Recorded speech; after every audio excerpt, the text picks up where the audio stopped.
Hey, everybody, welcome to the next episode of Future Fuzz, the B2B marketing podcast. I'm joined today by Patrick Ryan, who's a visionary leader and growth strategist with a stellar career in the global marketing and advertising industry.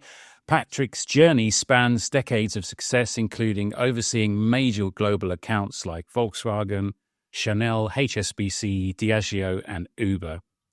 As part of PhD's global leadership team for over 10 years, Patrick played a pivotal role in doubling the company's revenue, growing its team by a massive 2,000 employees, and transforming PhD into one of the top industry networks.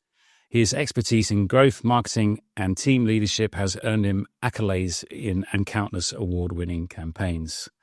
Now, as the founder of 300, Patrick is redefining agency growth with an innovative AI-powered approach. Through their Neural Executive Officer, Neo, Patrick and his team provide holistic strategies that optimize people, processes, and practices, empowering agencies to win more business and deliver exceptional experiences. Wow, what an intro. Patrick, thank you very much for joining the podcast today. Thank you, Justin. That is a very good intro. I think I might employ you as my PR person. Don't need to do anything. I'll just send you into market. Brilliant. Well, sign me up. Absolutely. Patrick, you've had a pretty impressive career, right? You've worked for I saw. You worked for PhD. You've worked for some really large agencies, and you've worked with some really large companies that have been clients, right? Enterprise. How did you get into that world in the first place? By mistake, in a way. So I studied architecture at university. Always thought I wanted to be an architect until I started studying architecture. And I realized about halfway through my second year, I would be, if you pardon my language, a bit of a shit architect. I finished the course just so I had a degree, went away traveling, came back with no idea what to do. My dad sent me to a career psychologist, which was me sat in a broom cupboard ticking boxes. That's all it was. And it would come up with 10 different professions that you might be good at. And I went through all of them, and weirdly enough, architecture was on there. So I scrubbed that one off. And there was one about logistics. I thought, I'll have a look at that. I went to a library because, in 2000, that's what you did. You went to a library. And I looked through a careers book. And I got to logistics. I thought, this is a bit boring. I don't like the sound of this. And what letter comes after L alphabetically, which is what the book was? It was M. So I turned the page. And after there was M-A-R. Okay. Oh, marketing. I thought, that sounds quite interesting. So I read that. I thought, let's try and do this. So I applied to so many places, and again in the day, obviously, where you would actually write a letter to them and stick it in the post it off to them. I'm really aging myself now. There it was in the 2000s. And this company called Zenith Media came back to me and said, yes, we'd like to talk to you. And I had no concept of what media agencies were. So I went into the wilds of Paddington before Paddington Basin was developed. You kind of felt like you were in some kind of dystopian place, and it was their office was over the top of like a factory or something. And I went in there and I sat in reception with another guy. I had a degree in architecture. He had a degree in law. We both don't really know what we're doing or why we're there, but we've both got employed into Zenith International, working on things like Hewlett-Packard, when Hewlett-Packard was a huge global account, Lexus. I think they had HSBC in those days. So that was the start of my career into a thing I still had no idea what I was doing on day one. I had to phone up and ask for the cost of a page 4 color bleed. And I didn't really hear what they said. All I heard it was phonetically, like a page for the bleed is all I could have heard. Right. I'd phone up these people and I'd say those words and they weirdly knew what I was talking about. So right. Even though I had no idea what the constituent words were in that sentence, I just said a noise, but luckily they knew exactly what I was talking about. So yeah, that was 24 years ago. And you started at Zenith, and then when did you move on to I think that was your next long stint, wasn't it? Or? I went from there to what was a media planning group, so now Havas. So I was there for 4 years, and I ran the global intercontinental hotels account. So that was the only time I've ever won an award for a media piece of business, and I was on holiday for it at the time, so I couldn't actually be there. But there we go. Yeah, we were in charge of what then was big, was like a $20 million global rebrand campaign. So, I was only 3 or 4 years into my career, and we're running this beast of a business because we bought everything centrally. So we didn't use the markets at all. We used rep houses, and it was international media, the days of Time Magazine and Newsweek, again, aging myself. And then I went from there to UM. I was at UM for 5 years. And that's where I made the flip from running global pieces of business to working in new business. So I then went from Media Planning Group to Mediacom, which was a totally different entity, biggest agency in the UK, again in the international team. I was there for 4 years. Then went to University of McCann, UM. I was there for 4 or 5 years. And that's where I made the switch from running global accounts to going into new business. So I was the EMEA new business director there for a couple of years. And then one day I was approached by a headhunter saying, we just had breakfast and we just chatted about general stuff. And I was about to get up and leave. And I sort of said to this person, I must be here for a reason. Is there a job? And I basically sat there saying I'd never go back to another big network. I'd go and do my own thing. I love the entrepreneurial thing of doing your own thing. And they said, well, there is one thing. I said, what's that? And she said, PhD. And I swore. I didn't swear at her. I swore. It's like, actually the only one I would go to. So I went there as worldwide business development director at PhD, reporting into a guy called Mike Cooper, who was an exceptional leader. And it was part of the Global Exco that from, 2014 to 19, the agency doubled in size from about a $4.5 billion agency to a $9 billion agency. And obviously that's not down to me, but I was part of that team. It was a brilliant network effort. Some amazing people at PhD, some of the smartest people that I've ever worked with. And it was in 2016 when we won I think it was worth about $2.5 billion in global billings. We won the VW Group account. And that really was the game-changing moment within PhD's history. It was a pitch like no other. Future First is sponsored by SalesSource, B2B pipeline management and sales growth for your business. When you say it was a pitch like no other, what do you mean by that? I mean, I've been involved in pitches, and there's lots of people listening that are also involved in pitches as well. Pitched for, Maserati, for example. That was an incredibly complicated pitch. It went on forever.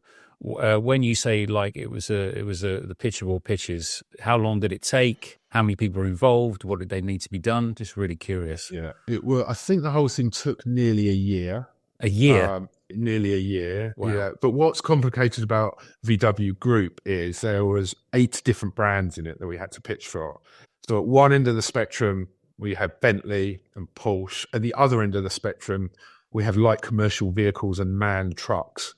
And then in the middle, you've got Seat and VW brand and Audi and Skoda. So just the difference of what you had to do to sell a £300,000 truck, to selling a £10,000 Golf Polo, to selling a £500,000 Bentley. The different audiences, consumer journeys, skill sets, people. And then on the client side, you have very different people that are running Porsche than you do that are running VW light commercial vehicles. So just the briefs were extensive.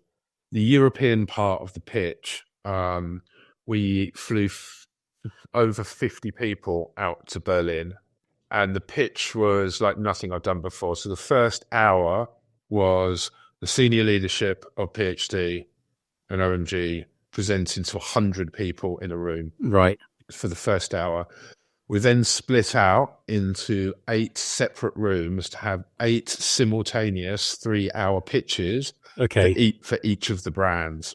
Yeah. Just logistically, forget even about anything, just logistically getting 50 people from around the world into one hotel. And the comedy of it was at 2:00 in the morning, the fire alarm went off in the hotel. And we had, because it was in Berlin, we had this very stern German lady shouting over the tannoy that everybody needed to leave the hotel. Right. Okay. So you've got all of us standing out in. Was that the night before? That was the night before the pitch. It was No about way. 1 or 2 o'clock in the morning. Yeah. There's people out there in their socks, and you could see everybody had taken the thing that they thought most valuable. Some people had taken passports, and there's a guy that I worked with. He was the strategic lead on Skoda, and I was put up as the exec lead on Skoda. And he came out with his laptop, because on there was the final deck for the Skoda presentation, and to him that was more important than his passport and his shoes. He didn't have any shoes on either. Right. Okay. And because we were up against MediaCom at the time, we were convinced that MediaCom knew what hotel we were in, and they'd set off the fire alarm. A conspiracy. Absolutely, which of course they didn't. But that was MediaCom must have done this. They're trying to put us off our game. Yeah. Yeah. So. And how long were you standing outside for? And what time did you get back to bed? A good hour, and it was cold, and no one brought a coat, and the guy was standing in his socks. And I had that in Cheltenham once, and it wasn't a very nice experience. And I was with the kids, and they went straight back to sleep. But after that moment, I was just awake for the rest of the night. Yeah. You can't, and you're running on nervous energy anyway. Yeah, Patrick, let's talk about your, brilliant to hear about that pitch, a really good story. You've worked in these very big networks, and you've worked with some very big organizations as clients. Something that I've done a little bit, something that some of us has done all their life, right? What are the benefits of working in those environments and the good stories, but what are also the train crashes and the train wrecks? Yeah. I mean, considering I ended up in an industry, I had no idea what it was. I've had an amazing time. I've met some of the smartest people out there. My favorite people generally are strategists. If you ever sit down with a really smart strategist, with PhD was known for, strategy, innovation are the things that drive disproportionate growth for clients. And PhD always believed in that. So it attracted a very certain type of people. If you sit down and have a conversation with a strategist, it's almost annoying. There's nothing they don't know about. They're so well read. They're so interesting. They've got a point of view on stuff, almost maybe to the point of arrogance sometimes, but they're generally not the ones that are a PhD. I've got to work with some absolutely amazing people. Obviously, the big agencies are a mecca for super smart people and super good people. So, it's been an amazing experience. I've also always worked in a regional and global role. So I've been to places I never thought I would go to. I've had experiences that I never thought I would have. So as a grounding to understand, every element of the business, it's been an amazing thing. The media industry or the agency landscapes changed massively over that time, though. Right. When I joined, it was all about the agencies. There was big, strong agency brands. And over the years, the groups have become more preeminent. If I think about someone like Publicis, my first job was at Zenith, you'd never hear the word Zenith anymore. You hear Publicis Media. Right. You think of one of the most iconic advertising agencies in the world, Saatchi & Saatchi. Don't hear them anymore. You just hear Publicis. Same with Dentsu, though, right? Exactly the same. Yeah. I used to pitch against Cara. You don't pitch against Cara anymore. You pitch against Dentsu. So they've changed a lot, and they've become so big now. Because they're working with massive big clients, and the bigger the client, you've got to get to the point where you're not really pitching for media, you're pitching infrastructure and technology. When you've got big global clients that spend billions of dollars across 50 different markets, one of their key objectives is to find an agency that has the infrastructure and the processes and protocols to be able to land their brand in a consistent way in every single market around the world. Almost the media now on some of these behemoth accounts has almost taken the media is just it's just the output. That's just the thing that the consumers see in the end. But the ability to deliver on that now with more and more media is becoming addressable. So it's about the technology that you have. And it's a kind of an arms race of who has the best technology to be able to activate better. Do you think it's heading in the right direction? Do you think that they've not become too big and it's too commoditized? Or do you think that they have, just evolved with what's required from the market? Because if you look at I've spoken about this before in another podcast with an agency leader from the US, and the US makeup of their market is very different. Like they'll have loads more sort of independent agencies across different states, right? They'll have agencies of, let's say, 100, 200, maybe 1,000 people. But the dominance of the larger groups is not as prevalent there.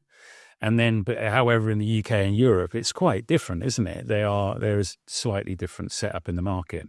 Yeah, there was an interesting chart that I saw the other day from eMarketer that was sent by somebody over in New Zealand, but it actually showed up in an article that Nick Manning wrote for Media Leader, which came out, I think, either this week or last week. And it shows the share of advertising spend between clients, independents, and the big holdcos. And the period of time, I believe it was like 5 or 6 years. The big holdcos have lost 15 percentage points in the last sort of 5 or 6 years. The indies have lost like 1 or 2 points. And these, you would have to excuse me, these aren't the exact numbers, but they're roughly there. Yeah. So the trend is clients taking it in-house, and we get that's been a trend for ages. But they're taking it in-house from the holdcos. They're not taking it in-house from the independents. From the indies, yeah. Yeah, and there's a little percentage drop, but 50, I think it was something like ridiculous, like it was gone from 44% share to the holdcos down to 30% share, something like that. You can check it out in Media Leader. It's an interesting article, and he talks about the challenges that the holdcos are having. If you look at just look at WPP at the moment, I can't keep up with what's going on there. They're constantly merging agencies, they're merging them again, creating new entities, put them into groups. Again, you're losing, JWT, one of the old school. I remember JWT. Yeah, they're gone now, right? Yeah, they've gone. I don't know if Ogilvy exists in any kind of shape or form. So well, let's pick up on that point about the indies. So there's more of a trend to work with indies that are specialised and then in-housing, and that leads really on very well to your new project. So, you've got that entrepreneurial spirit, but you've worked for some very big companies over the years. And I guess probably one day you woke up and you thought, right, now's the time to do this. So you've set up 300, and 300 is your consultancy using AI. And we'll get on to Neo in a minute. But why? Why did you do it? And I'm assuming you're serving indie agencies as an example. But just curious, why? 25 years in big groups. Got to a point where I thought I just need to do something different. And I had been within Omnicom for 10 and a half years. So there is an element of, you see the same thing going round and round. So I left there with really only one thought was, I don't want to go back into a big group. I've done that. I've worked for all of them, apart from Dentsu.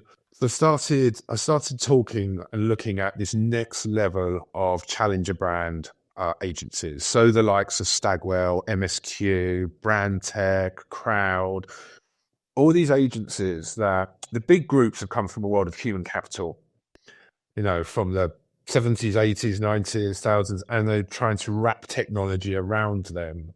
Where these indies often is digital, they've come from a world where technology and people have been brought up together. They've got a foundation where people are using technology just everyday basis. You're not trying to change their behavior because they've always done it. So I was looking at it and thinking, well, maybe I could go into one of these smaller indie agencies. And when I say small, people like Stagwell, a $2.5 billion revenue company, they're not small. And Crowd, recently just got the second round of funding. It was in the press. That will be, whatever it is, 9 figures, 7, 8, 9 figures. There'll be hundreds of millions of pounds injected into it. And what I realized was most of them, they don't have growth as a capability in their business. They have it kind of as a service. So they will have new business people that will run pitch, who probably don't talk to, and I'm generalizing here, so no offense to any individual agency. Yeah, sure. They'll have some mid-level marketing people that will do some marketing, and those two never speak. But client agencies are brilliant at telling clients where to invest their money to get the best return and to drive growth for them. but they're often not so good at looking inside themselves. It's that old saying, the cobbler's children have the worst shoes. And there's a little bit of an element of that. And again, I say I'm drawing generalizations here. So then I thought, well, why would I go back into an agency to do it just for an agency when I could potentially set something up which will be an in-source capability? And when I say a capability is something that has product behind it, has process behind it, has technology that powers it, has feedback loops, has learning agendas, has something, we'll build a digital capability in an agency to service a client, but this is building a growth capability. So it looks at who an agency is, what their single-minded mission is, how they communicate that, where they communicate that, how they tell that to prospects in a long term. Because if you prospect a client, did some work once, you're between 2 or 3 times more likely to win a new client if you've prospected them or you've done some work for them or they understand you, because you're not going into a pitch cold. Cold, right, of course. So how you prospect them and then how you play that single-minded mission off in a pitch. And then all of the assets that you need to power that marketing and to power that pitching. So that's what 300 is, bringing all of these 3 areas, which I call brand fame, which is marketing, it's winning more, which is pitch excellence, and it's delivering experiences, which is all the assets you need to power those other 2. So this will be a holistic growth capability. Really, really interesting. You've also integrated Neo as a capability into 300. Do you just want to tell us a bit about Neo and where the idea came from there as well? In creating 300, I brought together lots of people, so brilliant marketing and comms people, biz dev, new business people, and then kind of creatives and asset people. So there's a group of us come together. And I thought, say in 5 years, I wanted to sell it. I can't sell a bunch of people with some clients. There needs to be some product that sits beneath it. We now have the ability to automate about 2/3 of the things that we do across growth. And some of those things we can use AI a lot for, like writing an RFP. We spend so much time writing RFPs. Everyone starts afresh every time they do it when you've already written it before. So you can probably automate that 90%. But if you come up with a strategic idea, it's probably at the other end. If you've got AI on one side and IQ on the other, the strategic thing's more over here, but averages out about sort of 2/3. So we can build a technology platform that is there to remove 2/3 of the work that we do, so we can focus on the 1/3 that actually makes a difference. I heard an interview with a best-selling novelist, and he talked about the process of writing a best-selling book. And he said, 2/3 of the work that you do is that first draft. And he said, the first draft is pretty rubbish. The story arc doesn't work, the characters don't come alive, and the end's flat. But what makes it into a best-selling book is that final third, is edit 1, 2, 3, 4, 5. So what we're aiming to do is get that heavy lifting done by Neo, so we can focus our brains on the 1/3 that actually makes a difference, that wins you pitches, that really drives growth, comes up with brilliant marketing ideas. So Neo is our tool that we use, whether it's on pitches, whether it's on marketing, and obviously it will be an ever-evolving thing. It will never be finished. But there's applications in there now as simple as like an RFP, and it has the innovative name of RFP Builder.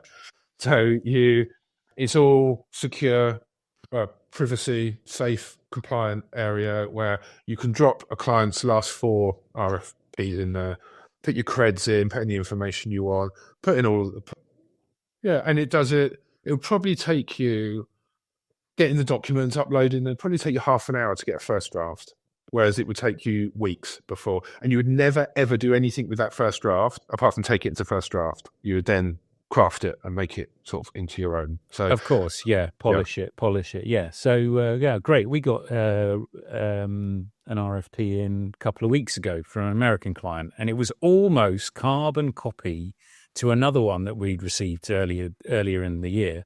Yeah. And there's an opportunity there, isn't there? Because it's coming, what needs to be done.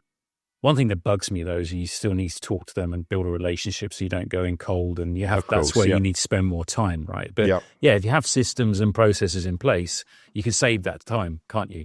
to put those things together. Yeah. That's the thing. For you guys, if you can write your RFP really quickly, all your time can go into building that relationship. Whereas before, you'd have to segment, well, I've got to write this. I don't have time to do that. It's much more efficient on your use of time. And is it geared towards working in certain kinds of teams? Like, is it more for commercials? Is it also for strategy? Or does it not really matter? What we've done is obviously with anything, there's like a development roadmap, and we've gone for the things that will make the biggest amount of difference to start with. So we've gone for those heavy lifting things like writing an RFP. There's one in there where you feed the brief in and it comes out with all of the questions that you need to ask because the brief wants an answer to it, but it doesn't have any information to be able to give an answer.